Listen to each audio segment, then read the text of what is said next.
David asked if I would be brief, and I probably won't be. Anyway, he also asked I talk about the 50s, but the first thing I did was I emailed Wes, who was talking about the 60s and 70s, and he came in 63, so I'm going to be talking through 63. And then I said I have to talk about the 40s a little bit. I was baptized in this church as a baby in 1938, which was a while ago. This church was chartered as a Presbyterian church on April 13th, 1924, which is why we're celebrating our 90th birthday. They moved into a small white frame building. That's where the parking lot and education building are now, and that was it. 2 stories, the pipes leaked. It was not in very good shape. They couldn't build a new building because World War II came along just as they were ready to, and so they had to wait. There were about 250 members of the church when World War II broke out. 80 members of this congregation served in the military during World War II. There was a Wall of Honor banner on the wall in the sanctuary. 79 of them came home, which I think is pretty amazing. So World War II the church was part of the country. The whole country was deeply involved in that war, as you know. And I was very young, so that's a whole other story. When the war was over, the people said, now it's time. Let me say first, this has always been a liberal church. And many of the members were New Deal people who came to work in Washington under Roosevelt, as my parents did. So that put a slant on everything that happened. When the war was over, they just started raising money to build money for this sanctuary, to build this sanctuary. And every Sunday, one Sunday a month, this is for the young people in the congregation. I was a young person. We had Barrel Sunday. The children saved their pennies, and once a month we brought in our pennies and our barrels and gave the pennies to the church building. So we always felt like we were part of the church in many ways, and that was one way. I'm giving this barrel to Susan now for the young people of the church. It actually is my brother's. Mine is long gone. In 1947, this sanctuary was dedicated. It had all plain glass windows, no stained glass windows. The white building was kept, the door right there, and that door there connected to the white building, the old white building, with a small walkway between. And also in 1947, this congregation elected 3 women to the session. The denomination had just in the last 10 years said it was okay for women to serve on the session. So they elected 3. At the request of the women, they didn't want one person.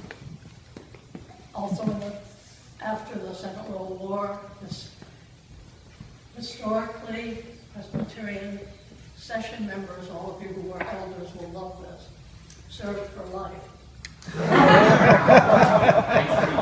Oh my goodness. So shortly after the war was over, this congregation changed to terms, 3-year terms. Aren't you glad? And in 1949, I joined the church as a community member. And we'll leave the 40s there. The minister, during all this time, Isaac Steenson, was from Northern Ireland. He wrote and told wonderful stories. Every Sunday morning he told an original, creative story to the children. We couldn't wait to go up and hear his story. So when he retired, this window was given in his honor. So by 1953, a new minister and his family had come. Everybody in the United States went to church or synagogue or somewhere. At that time, the church grew to 600 members with 400 children in Sunday school. And we had this building and the white building. The children were bused over to Page Elementary School up on the hill. It was right up on the hill over there. I was in junior middle school and high school by then, so I didn't get the bus. But something had to be done. There were 2 services every Sunday. There were chairs in every aisle. It was extremely crowded. And so the church looked at new property. They bought the property on Military Road, where Church of the Covenant is. But at the same time, many members of the congregation wanted to stay here in the Clarendon Lion Village community. There was a huge strife about it. I was in college by the time the conflict really broke. I was home from college the summer before the congregation voted on whether to stay here or go.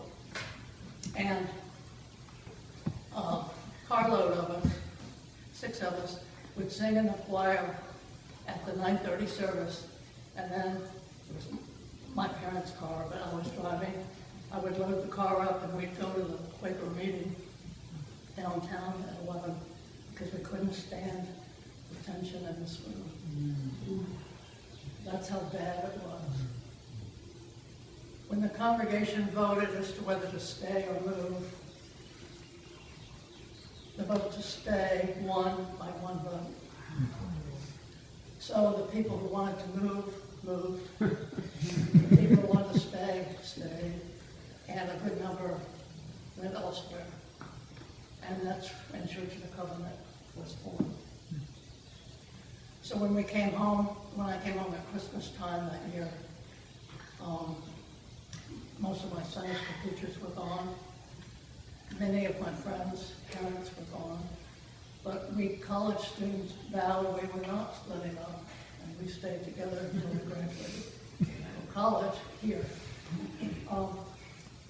It was a time of great learning about dealing with conflict. The fact that people who go to church and try to be the best Christians they can don't always succeed, and a great hurt. Many of my friends left church forever after that, including a sibling or 2. The minister was told he had to leave. He couldn't go to the Church of the Covenant, and he didn't want to stay here. He was told by the Presbyterian. So we got a new minister. A new minister came in 1959. Ben McDonald. He was young. He was very good at counseling. He drew a lot of young people into the church. And while he was here, the old members reorganized. They tore down the white building. They built the education wing. They bought the properties at the end of the block where the playground is, and the property that we sold a few years ago, which is most of our endowment at this point. They, 4 men, including my dad, formed Faith Incorporated, which was specifically money to buy real estate in this block so the church could expand as it needed to. And that's what bought properties.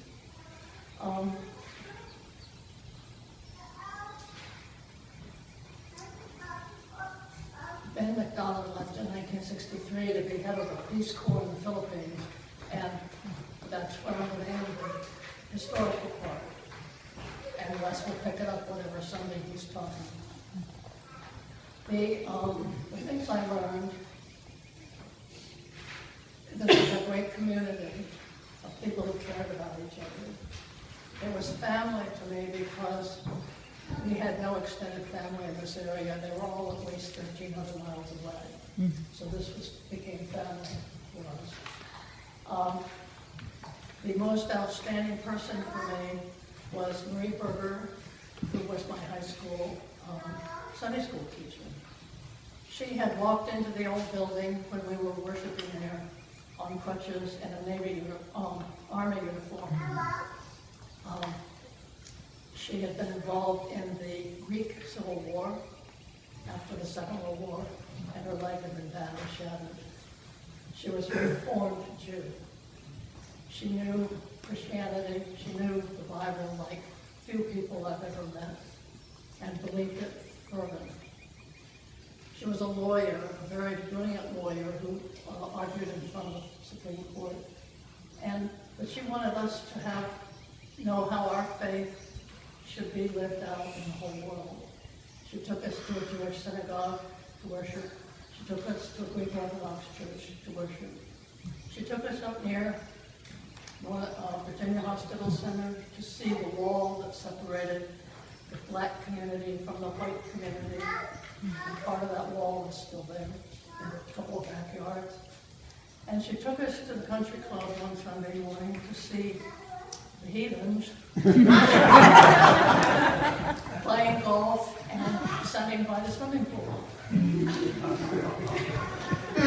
This was the 50s, remember? The heathens got you for that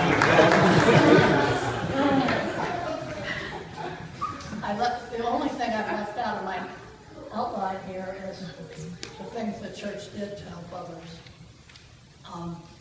The women bought a bunch of sewing machines. They sewed clothes. Right after World War II, they were sent overseas to families in Germany and Austria. We supported 2 missionaries, one in West Virginia in the coal mining area, and we had mission trips there. And the other one was a medical missionary in India.